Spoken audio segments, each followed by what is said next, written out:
যেসব রুগীরা হচ্ছে হার্টের রুগী প্লাস হচ্ছে হাই ব্লাড প্রেশারের পেশেন্ট যারা আছেন তাদের ক্ষেত্রে গরু মাংস কনজাম্পশনটা একটু কম করা উচিত। আমরা যেটাকে বলি পার বডি ওয়েটের সাথে আমাদের 0.8 গ্রাম হচ্ছে প্রোটিন লাগে। তো এটার সাথে আমাদের যেই বডি ওয়েট এটাকে গুণ করলেই আমরা পেয়ে যাব একজন মানুষের ক্ষেত্রে ঠিক কতটুকু পরিমাণ গরুর মাংস খেতে পারবে বা কতটুকু পরিমাণ প্রোটিন একটা মানুষের প্রতিদিন লাগে।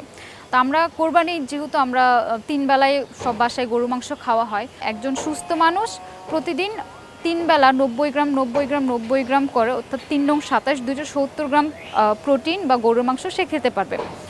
সেক্ষেত্রে আমরা হচ্ছে 90 গ্রাম প্রোটিন থেকে বা 90 গ্রাম গরুর মাংস থেকে আমরা 21 গ্রাম প্রোটিন পাবো ওখান থেকে। আর হচ্ছে যারা হার্ট পেশেন্ট আছে তারা যে কোনো একবেলা গরুর মাংস খাবে, সেটা 60 থেকে 90 গ্রামের মধ্যে এটাকে রাখতে হবে।